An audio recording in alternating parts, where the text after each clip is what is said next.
우리 계속해서 10의 일조에 대해서 우리가 말씀을 함께 나누고 있습니다. 근데 이 10의 일조는 우리가 몰라서 이 말씀을 드려야 되는 말씀이 아니라 우리가 잘 알고 있지만 우리가 지금 행하고 있는 이 10의 일조에 대해서 성경이 어떻게 말하고 있는가 이걸 좀 확인하고자 하는 차원에서 이 말씀을 이렇게 함께 나누고자 하거든요. 이런 측면에서 우리가 말씀을 좀 같이 생각하면서 공유했으면 좋겠다는 생각이 듭니다. 반복된 그런 말씀이겠습니다만은 우리가 창세기에서 아브라함 11조나 또는 야곱의 11조를 우리가 보았습니다. 이 아브라함의 11조나 야곱의 11조는 율법 이전에 그 전에 하나님 앞에 그들이 드린 11조라고 말씀드렸고요. 또 우리가 말씀을 보았고요.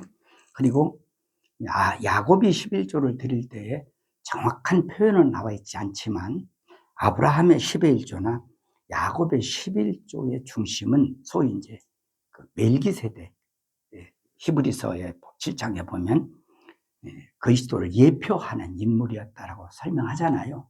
그러니까 결국 아브라함이나 야곱은 10의 1조를 물론 하나님의 집에 11조를 드렸겠죠.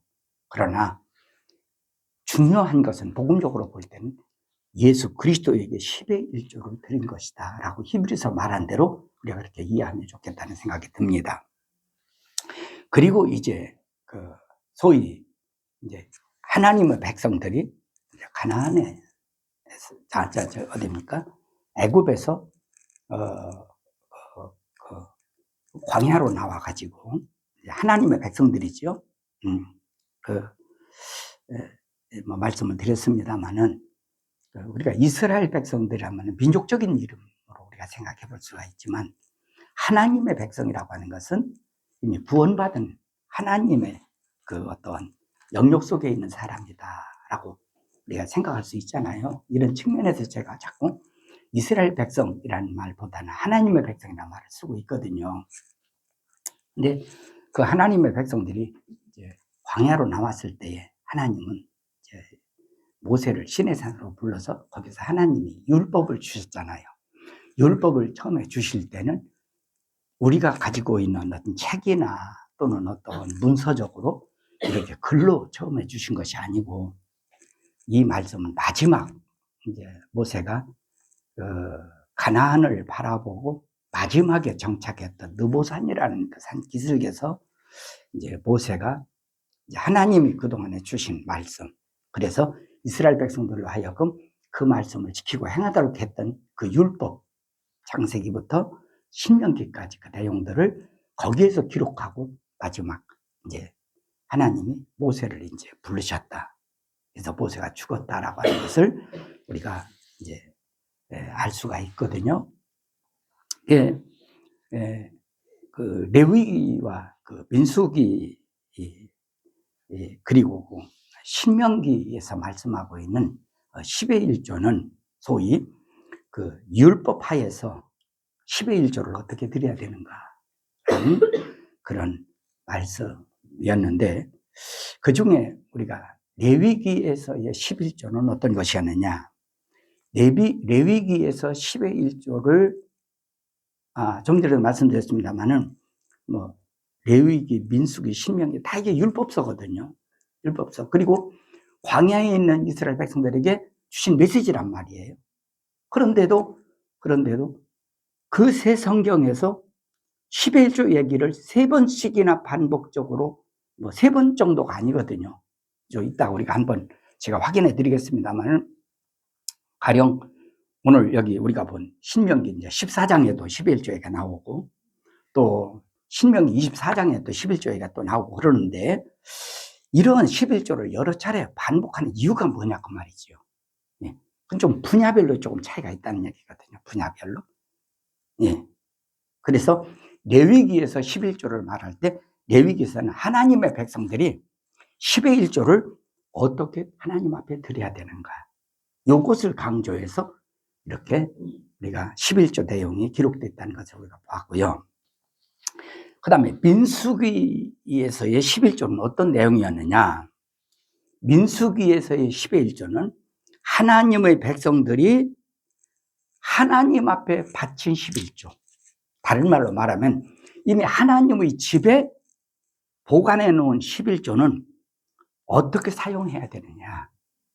여기에 대한 내용을 이렇게 말씀하고 있다는 것을 우리가 보았는데, 하나님의 집에 보관해 놓은 11조는 어떻게 드려야 되느냐. 그 민수기에 보면은 레위인들의 기업으로 주라라고 말했거든요. 이스라엘은 12지파라고 그러잖아요. 12지파에게 가나안 땅에 들어가면 가나안 땅에 그 땅을 12쪽을 나누어 가지고 각 지파, 이제 뭐 지파라고 하지만 각 부족이죠, 부족. 각 그 지파마다 이렇게 땅을 분배해 줬단 말이에요. 분배해 주는데 그 중에 12지파 중에 레위 지파는 땅을 분배해 주질 않아요. 땅을. 그래서 레위 지파들은 그럼 땅이 없는데 어떻게 사느냐? 레위 지파들은요, 소위 11지파에게 분산해서 살도록 했습니다. 분산해서 나눠서. 농사는 못 짓겠어요. 또 거기서 무슨 다른 어떤 세상 일을 못 하겠어요.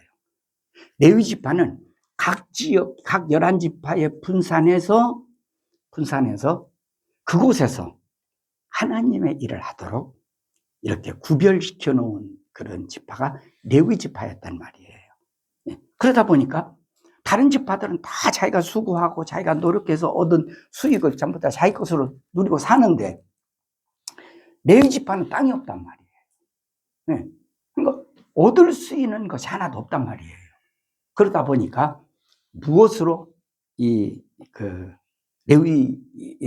지파 사람들에게는 생활하도록 했느냐면 하나님 앞에 드린 이제 제물이라든지 또는 여기 이제 말씀이 나옵니다만 이따 우리가 보겠습니다만은 여러 가지 하나님 앞에 자원예물이라든지 또는 11조라든지 하나님 앞에 드려서 하나님의 집 창고에다 보관해 있는 그런 하나님의 양식거리라고 하잖아요. 그럼 하나님의 양식이라고 한다고 해서 하나님이 그걸 잡수나요? 예. 하나님의 집에 내 집에 양식 있게 하라. 말라기에서도 이제 그렇게 말하고 있거든요. 내 집에 양식 있게 하라. 하나님이 잡수는 게 아니고 결국은 하나님의 일하는 하나님의 사람들에게 양식으로 주는 내용이거든요. 그래서 그것들 중에 10의 1조는 레위인들의 기업으로 주라고 하는 것을 우리가 지난 시간 민수기에서 보았고요.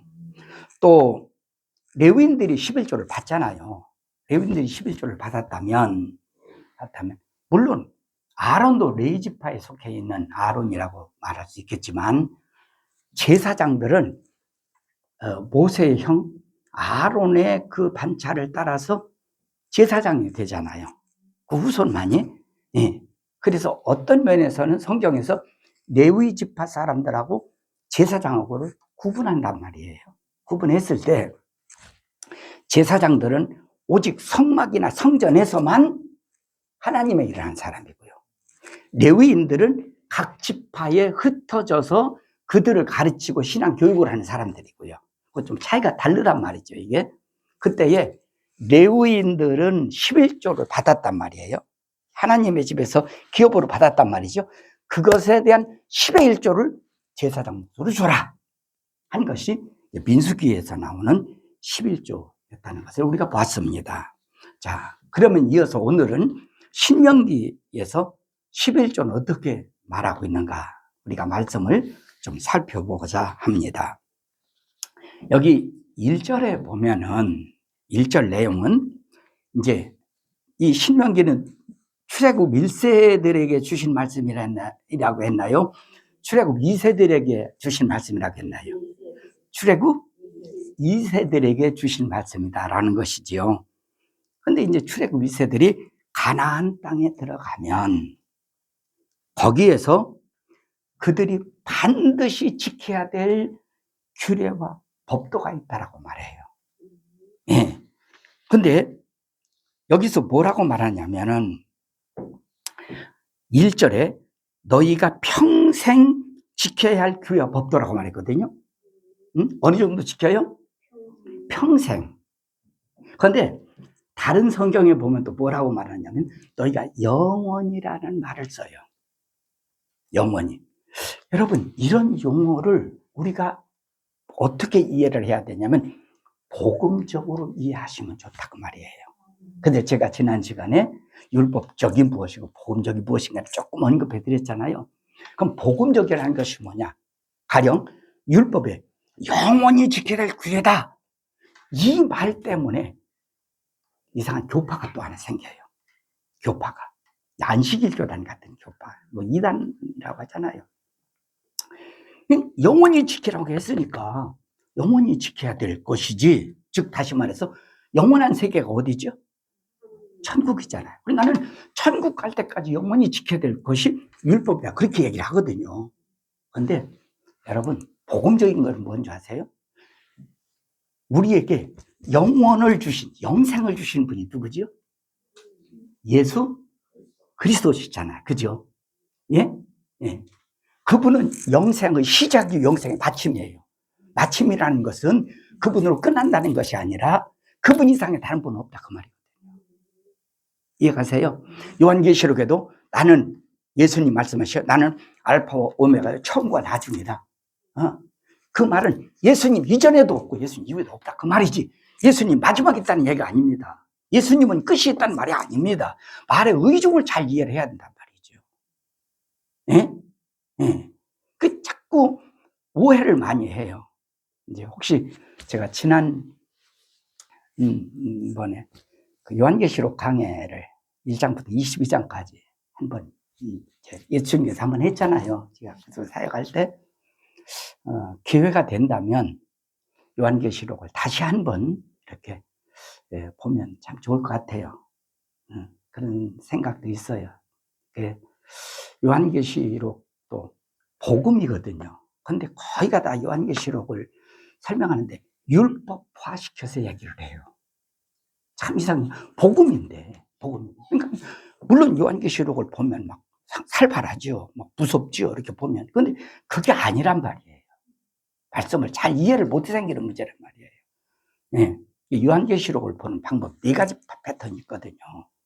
네. 근데 이것을 어떻게 보느냐에 따라 상황은 달라진다는 얘기예요. 어떤 사람은 요한계시록을 보는데 요한계시를 소위 이제 알레고리칼 상징적으로만 보는 사람들이 있어요.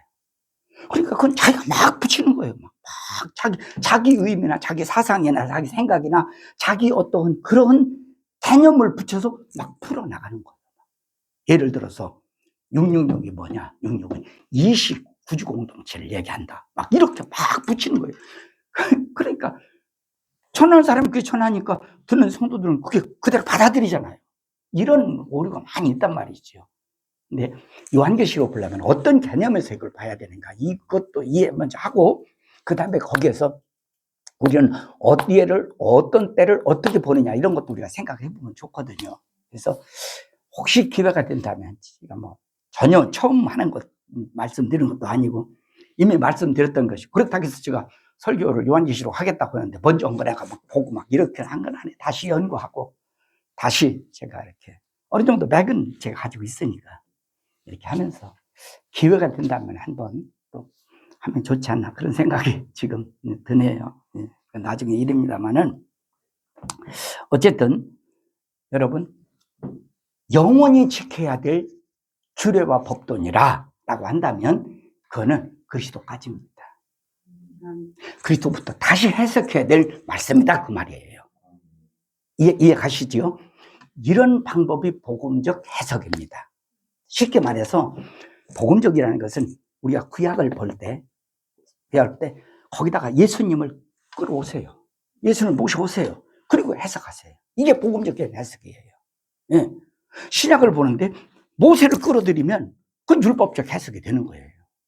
예? 왜? 신약을 읽어놓고 구약 성경에 율법서에 나온 내용을 봐라. 여기 이렇게 했지 않냐. 예를 들어 그걸 하면서 그걸 적용으로 삼으면 그건 율법적이 된단 말이죠.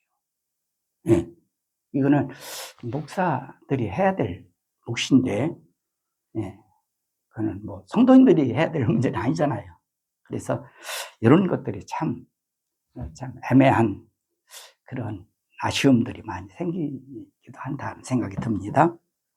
어쨌든 1절에 보면은 여기에서는 규례와 법도라고 했는데 그 율법을 얘기하거든요. 율법. 이미 말씀드렸습니다.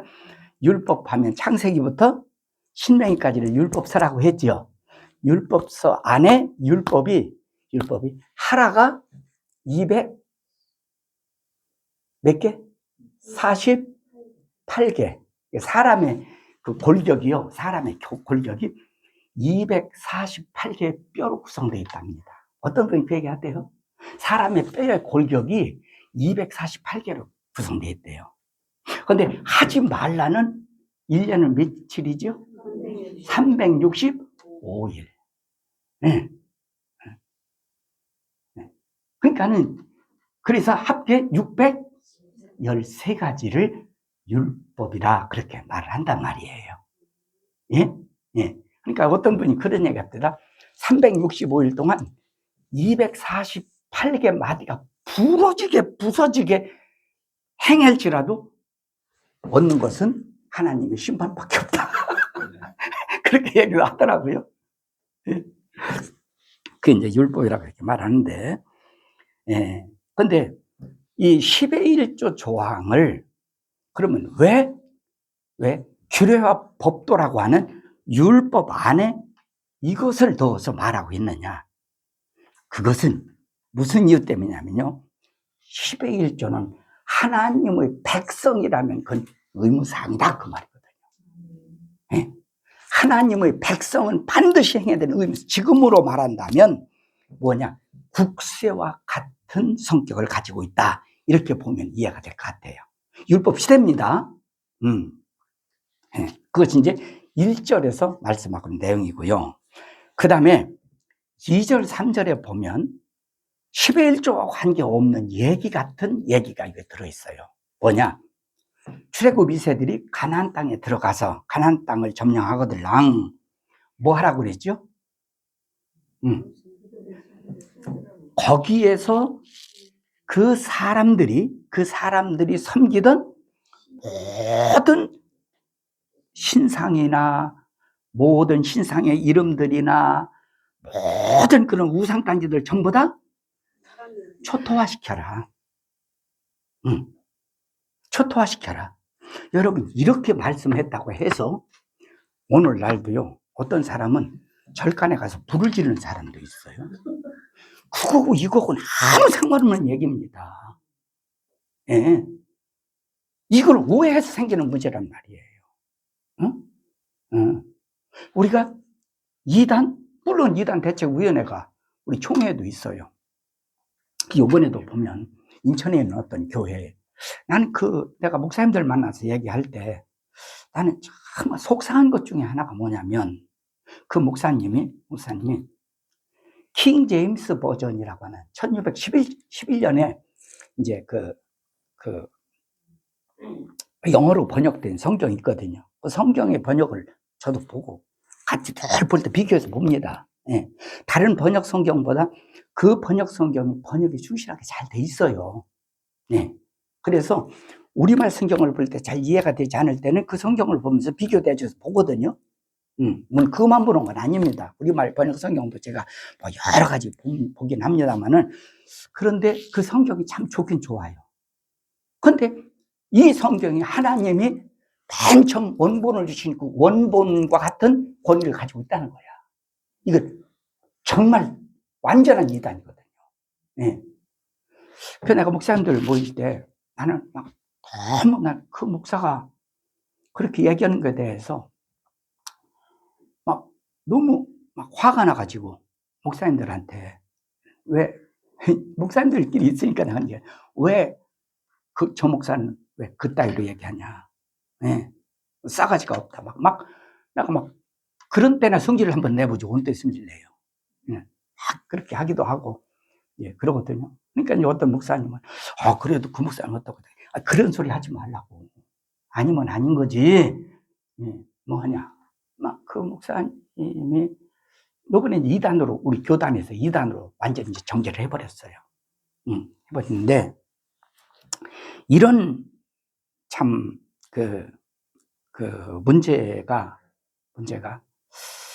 참, 우리가 성경에 대한 어떤 우리가 보고 있는 성경의 본질을 상실해버리면, 뭐 이거를 잘못됐는데 지키려고 하는 건 절대로 아니거든요, 이게. 예. 세계의 눈이 뭐 한둘이에요. 뭐 기독교가 우리나라만 있어요? 전 세계에 흩어져 있잖아요. 예. 그 중에 우리말 성경을 권위를 주고 신뢰를 한다는 말이에요. 전 세계에서도. 뭐 완전한 건 없어요. 원본이나 완전한 것이지. 이건 사본도 아니고 사본을 다시 번역한 번역본이란 말이에요.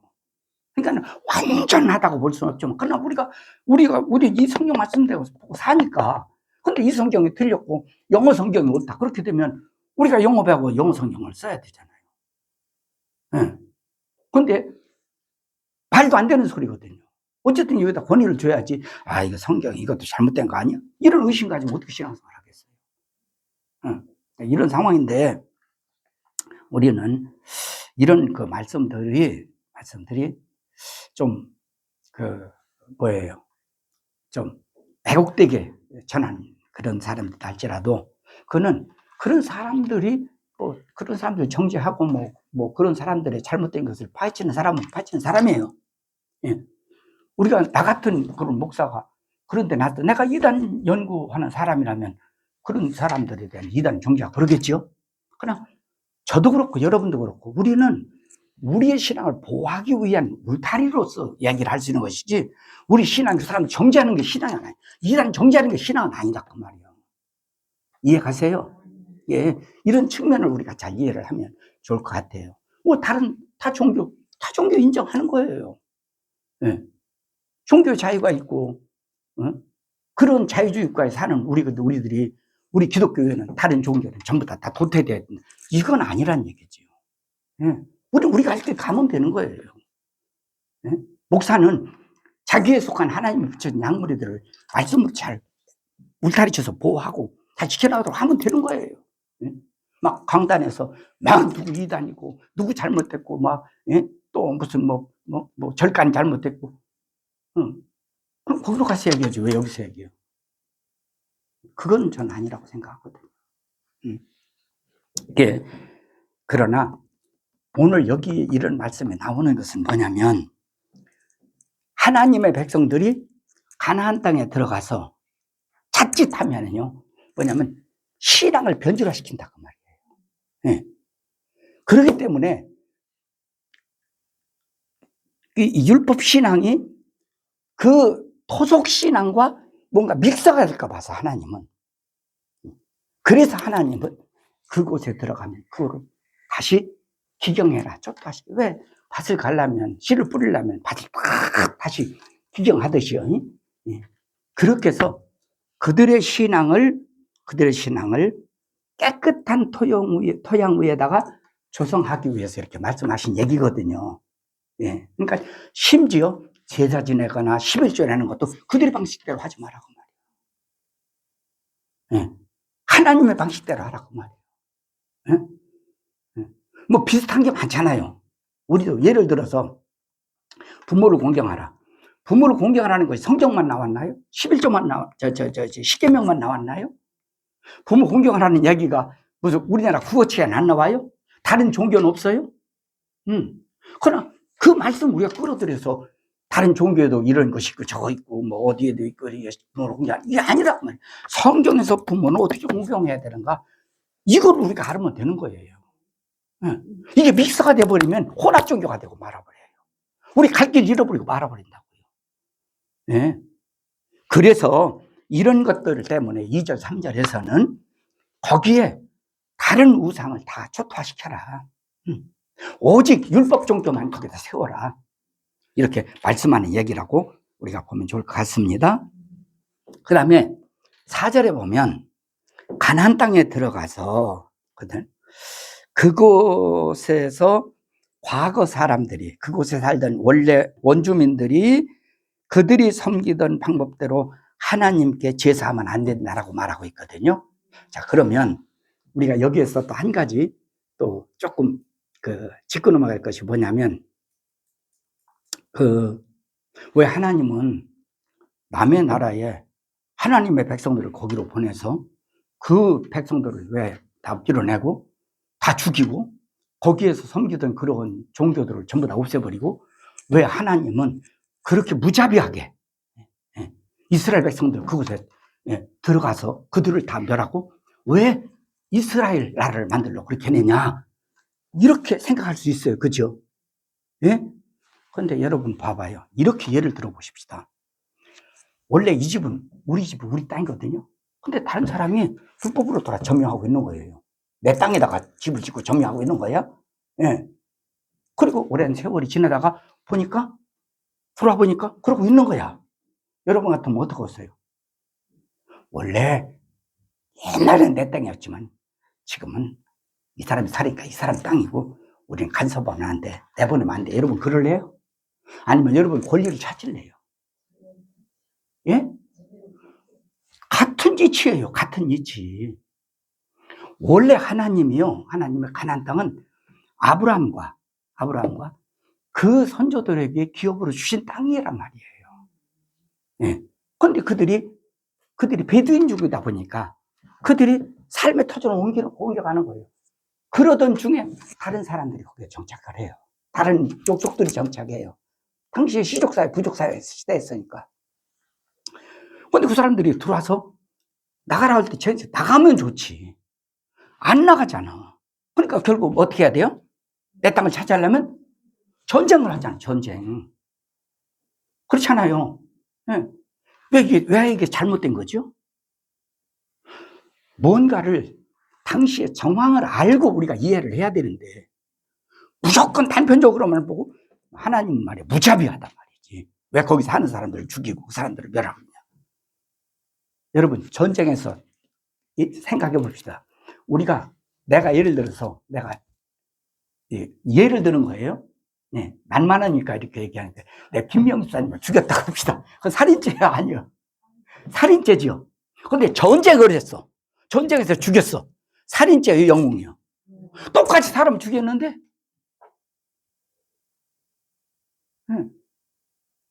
왜 다윗은 그렇게 사람을 많이 죽였는데 왜 영웅이에요? 전쟁에서 이긴 사람이다 그 말이에요. 상대방을 물리쳤다 그 말이에요. 이해 가시나요? 이것이 가나안과 이스라엘 사람들의 관계라는 것을 우리가 이해하면 좋을 것 같아요. 네. 자, 그 다음에 5절에 보면 하나님이 택하신 곳에서라고 말하고 있어요. 하나님이 택하신 곳이 뭐냐? 좀 표현이 애매합니다만은 하나님 당신의 집으로 선택한 곳이다라는 말입니다. 그러면 하나님의 집이 어디냐? 하나님의 집은 두 가지였어요. 솔로몬 이전에는 성막이었잖아요. 텐트로 된 하나님의 집. 그죠? 성막이었어요. 근데 솔로몬 시대 때부터 성막이 어떤 특정한 장소에다가 거기다가 하나님이 건축하게 해서 건물을 세웠어. 거기서. 그래서 성막이 뭐가 됐어요? 성전이 됐잖아요. 그죠? 여러분 성전은 예루살렘에 딱 하나밖에 없습니다. 여러분 여기가 성전 아닙니다. 아시겠어요? 예, 여기는 옛날에 저 어렸을 때는 교회에다가 뭐라고 붙인 줄 알아요? 교회에다가 예배당이라고 써붙였어요. 집당자 써서 예배 드리는 집이다 그 말이에요. 예. 또는 제가 95년도인가 그때쯤 중국에 갔더니 중국의 하얼빈에 거기 갔더니 거기에도 어떤 교회는 예배당 무슨 예배당 써놓고 어떤 교회는 교회당 이렇게 써놨습니다. 그게 맞는 말이거든요. 그게 지금은 성전이 아닙니다. 성전은 뭐가 있는 곳이에요? 짐승을 잡아서 제사를 드리는 제사가 있는 곳이 성전이에요. 그런데 자꾸 이런 구약적인 용어를 지금 성전은 어디예요?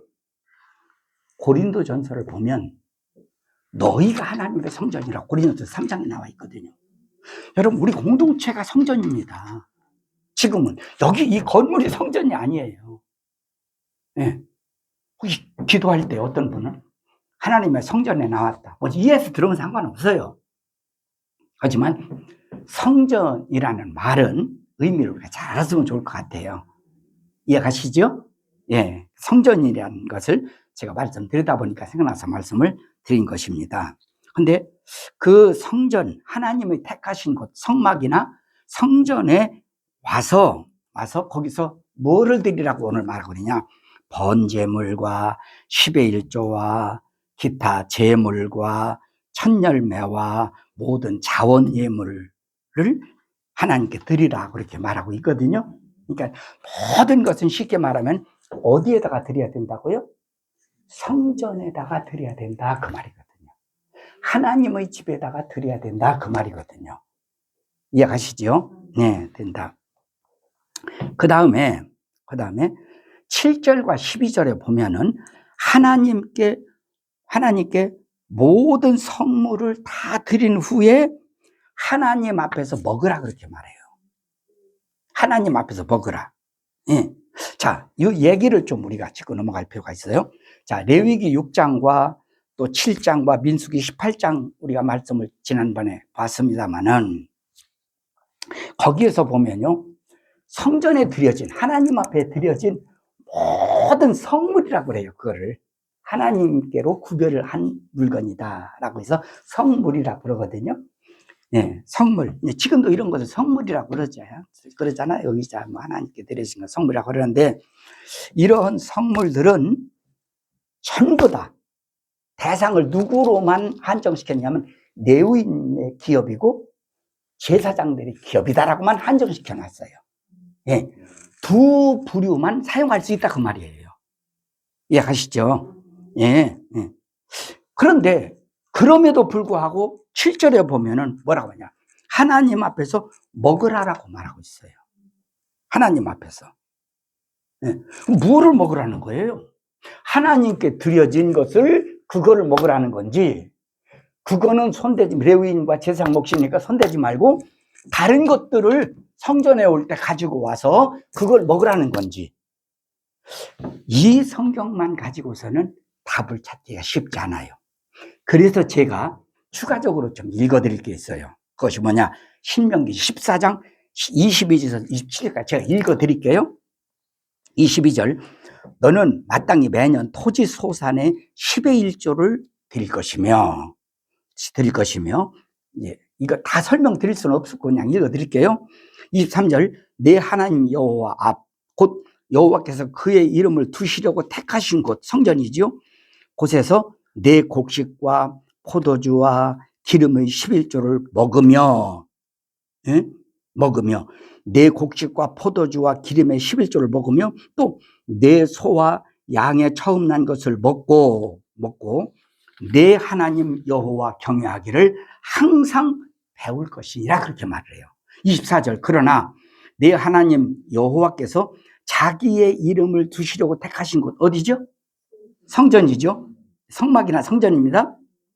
내게서 너무 멀고 행로가 어려워서 내 하나님 여호와께서 그 풍부히 주신 것을 가지고 갈 수 없거든. 25절, 그것을 돈으로 바꾸어 그 돈을 싸가지고 내 하나님 여호와께서 택하신 곳으로 가서, 26절, 내 마음에 원하는 모든 것을 그 돈으로 사되 소나 양이나 포도주나 독주 등 내 마음에 원하는 모든 것을 구하고 거기서 내 하나님 여호와 앞에서 너와 내 권속이 함께 먹고 즐거워할 것이며, 여기서도 무엇을 먹고 즐거워하라는 거지?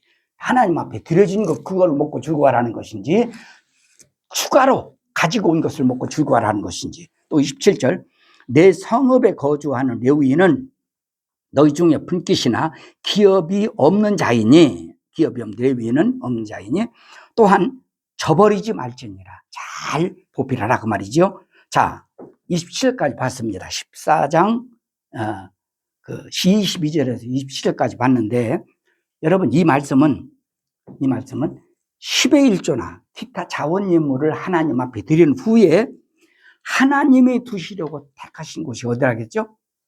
성전 앞에서 먹고 즐거워하래요. 네, 즐거워하래요. 자, 그러면 어떻게 먹고 즐거워하라 그러냐? 다시 한번 다른 성경을 한번 봅시다. 같은 신명기 26장 12절에서 15절입니다. 신명기 26장 12절에서 15절. 자, 12절 읽습니다. 셋째 해, 곧 11조를 드리는 해에 내 모든 소산의 11조 내기를 마친 후에. 그러니까 보세요. 셋째 해라는 말은 이스라엘 백성들이 광야에서 가나안 땅에 들어가자마자 11조 낼 수 있나요? 뭐를 해야 11조 낼 수 있어요? 농사를 지어야 되잖아요. 그렇죠? 그래서 셋째 해부터 11조를 내라고. 이제 여기서 농경문화 속에서 11조를 얘기하고 있는 얘기거든요. 가나안 땅은. 그것을 내기를 마치는 그것을 레위인과 객과 고아와 과부에게 주어 내 성읍 안에서 먹고 배부르게 하라. 12절에 그렇게 말했죠? 무엇을 주라고 그랬어요? 여기서 무엇을 레위인과 객과 고아와 과부에게 주라고 그랬나요? 무엇을? 하나님 앞에 드린 11조와 성물을 그들에게 주어 먹고 배부르게 하라는 거예요? 아니면은 별도로 가지고 와서 그걸 그렇게 하라는 거예요? 네? 전자 같아요? 후자 같아요? 전자예요. 하나님 앞에 드린 10의 1조를 가지고 11조나 성물을 가지고 먹고 마시고 즐거워하도록 해라. 이 얘기입니다. 얘기. 별도로 가지고 오라는 얘기 아닙니다. 자, 그 다음 13절. 그리할 때에 네 하나님 여호와 앞에 아뢰기를 내가 성물을 내 집에서 내어 성집에서 성물을 내 집에 낸다고 그랬죠? 내어 레위인과 객과 고아와 과부에게 주기를 주께서 내게 명령하신 명령대로 하였사오니 내가 주의 명령을 범하지도 아니하였고 잊지도 아니하였나이다. 14절. 내가 곡하는 날에 이 성물을 먹지 아니하였고 부정한 몸으로 이를 떼어두지 아니하였고 죽은 자를 위해 이를 쓰지 아니하였고 내 하나님 여호와의 말씀을 청종하여 주께서 내게 명하신 대로 다 행하였사오니 15절. 원하건대 주의 거룩한 처소 하늘에서 보시고 주의 백성 이스라엘에게 복을 주시며 우리 조상들에게 맹세하여 우리에게 주신 젖과 꿀이 흐르는 땅에 복을 내리소서 할지니라. 다 드리고 거기서 같이 먹은 다음에 하나님 앞에 이렇게 복을 달라고 기도하라 그 말이거든요. 내용이요. 자, 그러면 여기서도 성전에 드린 11조와 자원 예물, 이 모든 예물을 성전을 찾은 레위인들과 이방인과 고아와 과부와 노비들에게까지 음식을 제공하라 그래요. 이 얘기는 쉽게 말하면 무슨 얘기냐면요, 이방인까지도요. 그렇게 여기서 베풀라고 말입니다. 음식을 제공하라고 말입니다. 무슨 얘기냐? 이 말을 종합해 말하면 하나님의 집을 찾은 사람들이라면 그 사람들을 위해서 약자를 보호하는 것을 중요하게 여겨라 그 말이거든요. 네. 이 말씀이. 자, 그러나 주의해야 될 것이 뭐냐면 이들이 여기 지금 위에서 열간 사람들이 성전 앞에서 그들이 집을 짓고 살도록 이렇게 하도록 그렇게 하고 집을 짓고 사는 그들에게 성물을 갖다가 먹고 살도록 해주라 이 얘기는 아니라 그 말이에요. 여행객들이에요. 지금 하나님의 집을 찾은 자들이에요. 이들이 여기서 있다가 다시 자기 집으로 돌아갈 자들이에요. 그들을 두고 얘기하는 것이지 이 앞에서 지금 이들이 머물러 살도록 하기 위한 생활비로 생활 대책을 세워주라는 말씀은 아니라는 얘기죠. 여기서 이건 오해하시면 안 됩니다. 그리고 가나안 땅 각지에서 흩어져 살던 백성들이 그들이 이제 성전 하나밖에 없으니까 11조를 드리려면 어디까지 와야 돼요? 예루살렘 성전까지 와야 되잖아요. 그러면 성전까지 오면 그들이 성전에 와서 11조를 드리고 오는데도 하루 걸리고 가는데도 하루 걸리는데 왔다 간다 할지라도 그들이 성전에 와서 어떻게 해요? 먹어야 될 거 아니에요. 여기서 먹으라는 얘기는 제가 신명기 14장과 26장을 다 제대로 설명을 제가 안 해드리고 읽기만 했습니다만은 쉽게 말하면 하나님 앞에 나와서 예물을 드리고 어떤 그 예배 제사를 참석하고 또 어떤 축제에 참석했다면 여기서 뭐 하라는 것이냐면 축제를 벌리라 그 말이에요. 즐거워하라는 얘기는. 이해 가시죠? 예. 예. 그러나 여기서 한 가지 꼭 우리 알 것은 이 하나님의 것을 어떻게 사용해야 되느냐라고 하는 것은요, 일반 백성들이 결정할 문제는 아닙니다. 하나님의 집에 일단 드려진 것은요, 드린 것은 누가 결정해야 되느냐? 이건 제사장들이 결정해야 될 것들입니다.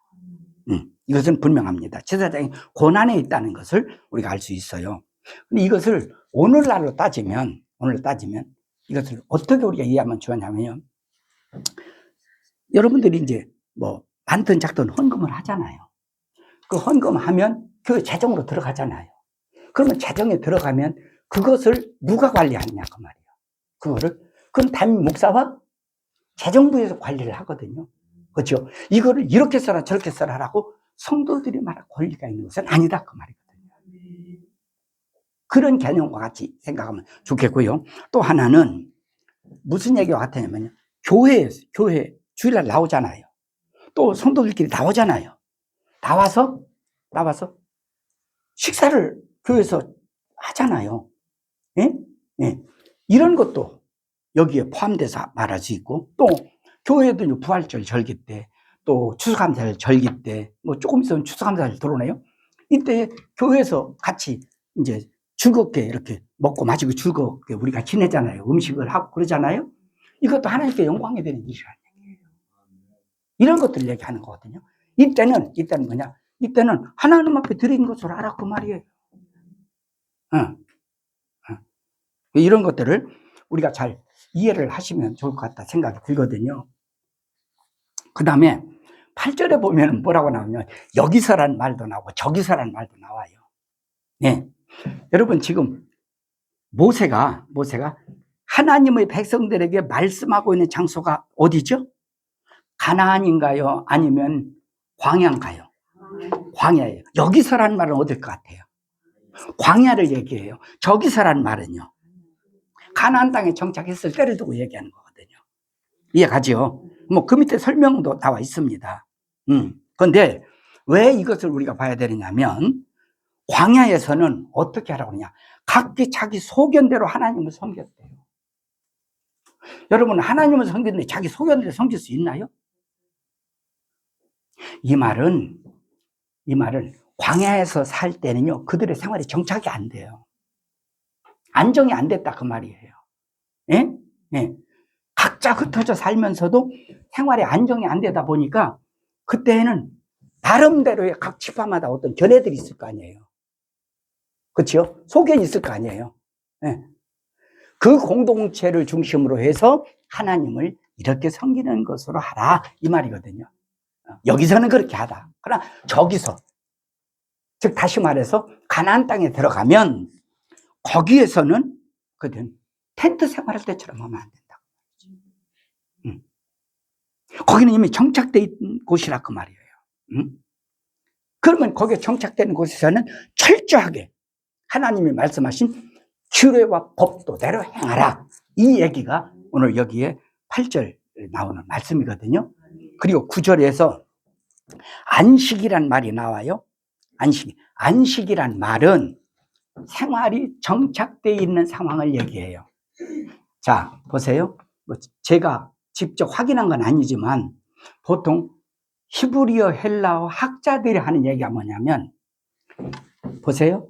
단어 하나에 의미가 6,000개의 의미를 가지고 있는 단어도 있다는 거예요. 단어 하나가. 그러니까는 그 단어가서 한 단어는 단어와 단어가 연결하면 구가 되잖아요. 구와 구가 연결하면 절이 되잖아요. 절과 절이 연결하면 하나의 문맥이 이루어지잖아요. 그렇잖아요. 그러니까는 자꾸 제가 말씀드린 것처럼 너무 단어 하나의 의미를 알려면은 그 문장 전체에서 어떤 의미를 주는가를 찾아야지. 단어 하나를 단어로 연결해서 설교를 해버리면요. 나 지난번에 그 옛날에 내가 이제 고신 처음에 이제 고신 들어가서 고신 다녔거든요. 그 고신 다닐 때 목사님이 뭐라고 하는지 알아요? 유다서는 한 장밖에 없어요. 유다서 1장, 2장이 없는 거 아니에요. 유다서 가지고 3년째 설교하고 있대.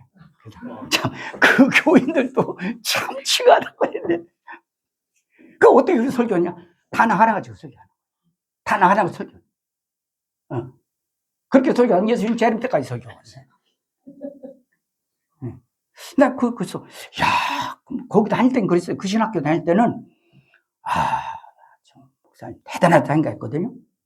제가 히브리 헬라를 배우고 나서부터는 세상에 그걸 설교라고 했나.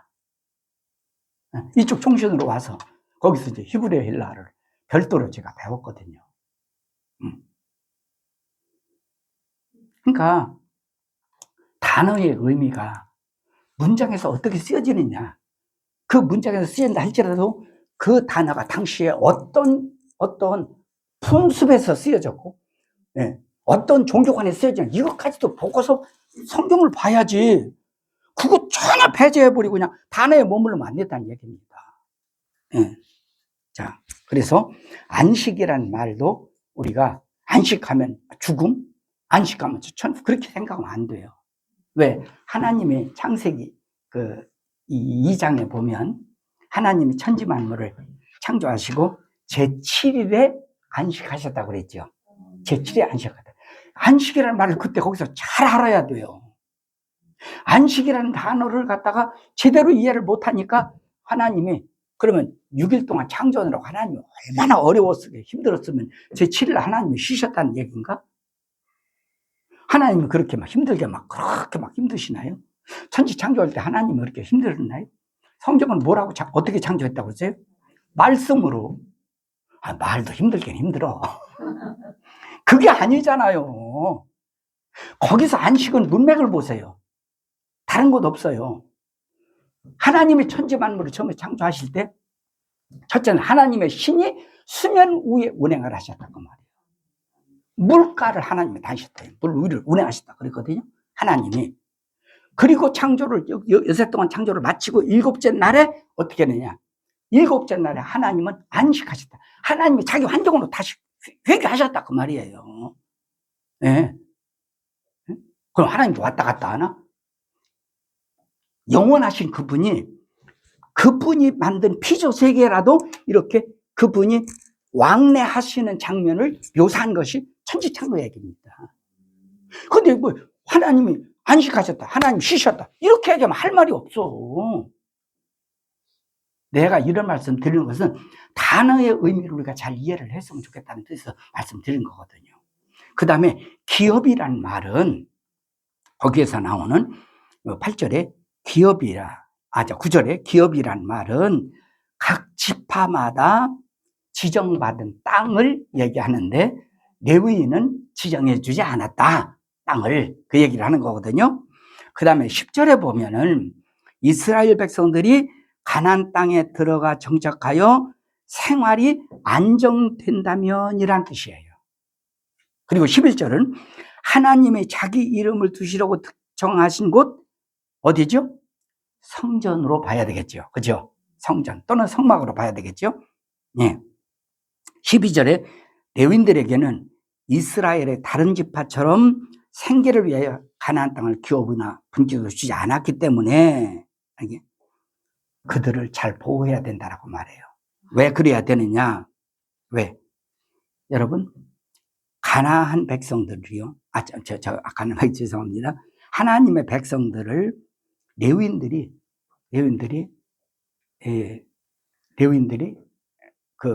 뭐예요? 하나님의 그 백성들에 대한 것은요. 왜냐면 신앙에 대한 책임을 지고 있다고 그랬거든요. 그러니까 지금 레위인이 대단해서 레위인들을 하나님의 백성들이 잘 받들어라, 잘 섬기라는 게 아니에요. 레위인들이 신앙으로 하나님 일에만 전념하지 않고 자꾸 돈에 욕심을 내고 세상에 어떤 욕심을 내다 보면 그들이 가르치거나 하나님의 사역에 와야 될 거 아니에요. 그럼 결국은 하나님 편에서 볼 때는요, 먹고 사는 게 중요한 것이 아니라 신앙이 중요하다는 말이죠. 신앙이 바른 가운데서 먹고 사는 문제도 그들이 얻어야 그게 복이 되는 거지. 응? 신앙을 이용해서 그들이 먹고 사는데 아무리 풍성해졌다고 그건 복이라고 여기지 않는단 말이죠. 자, 이런 측면에서 볼 때에 레위인이 중요해서 레위인을 돌봐라는 것이 아니라 레위인이 잘못되면, 레위인이 타락하고 레위인이 물질이나 세상에 눈이 돌아가면 결국은 하나님의 백성들의 신앙에 위기가 오기 때문에 그러는 거거든요. 잘 이해하셔야 됩니다. 레위인들을 공경하라는 말은 레위인들이 대단해서 그렇다는 게 아니에요. 여러분, 오늘날로 보면 주의 종을 섬겨야 한다. 주의 종 목사가 대단해서 그런 게 아니에요. 네? 네. 아까 홍원찰님이 그래요. 목사님, 찬송 부를 때 소리가 적으니까 마이크 좀 쓸 테니까 마이크 주세요. 알았어요. 근데 어느 교인이 목사한테 마이크 달라는 사람 없거든요. 근데 호찰님이 그러는데 나는 고맙다고 생각이 들더라고. 아, 목사 편하니까 이렇게 마이크 달라고 그러는구나. 난 참 좋게 여겨지고 난 그렇더라고. 나는 우리 교인들이 다 목사하고 그런 격이 없이 그러면서도 뭐냐면 주의 종을 존중하는 마음. 내가 대우받고 싶어 그런 얘기 아니고 존중받고 싶은 얘기가 아니라 무슨 얘기인지 여러분 좀 의도를 이해하시겠죠? 예. 제가 자꾸 이런 얘기를 하는 것은 여러분들하고 이제 뭔가 마음에서 자꾸 정리를 여러분도 해야 될 필요가 있고 그래서 제가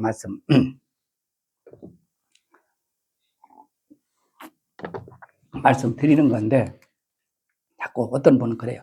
목사님 그런 얘기 하지 마세요.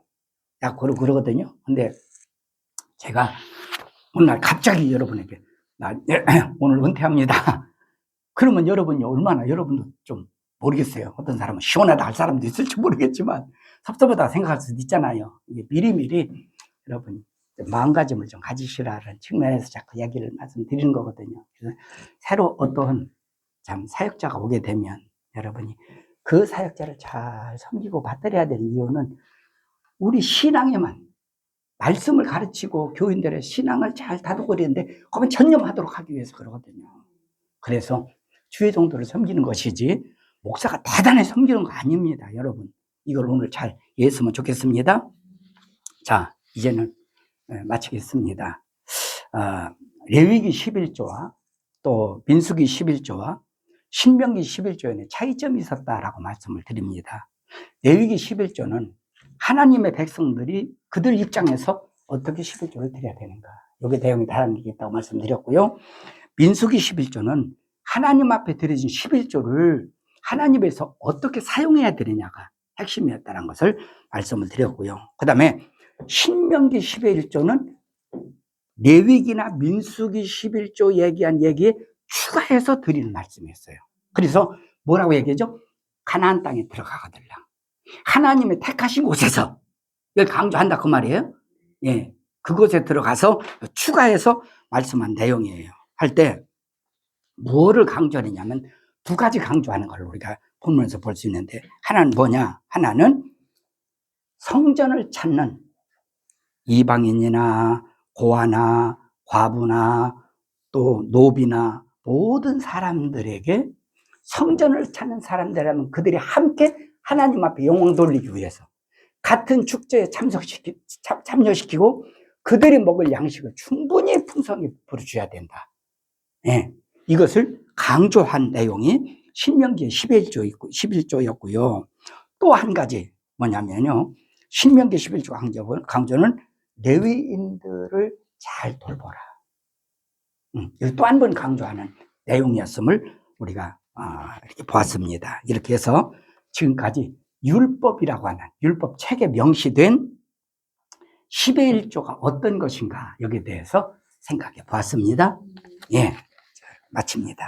기도하시죠. 하나님, 우리는 이제 율법서에 기록되어 있는 10의 1조 오늘 여기까지 말씀을 함께 나눠봤습니다.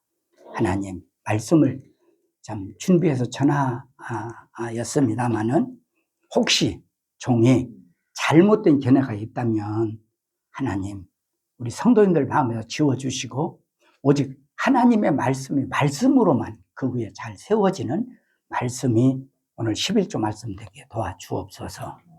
지금은 우리 구주 예수 그리스도의 은혜와 하나님 우리 아버지의 만극하신 사랑과 성령의 감화 감동 역사 교통 위로하심이 오늘 우리 하나님 앞에 나와 예배를 드리고 또 11조의 말씀을 듣고 돌아가는 믿음의 권속들과 저들의 가정과 생업 위에 이제로부터 영원토록 함께 있을지어다. 아멘.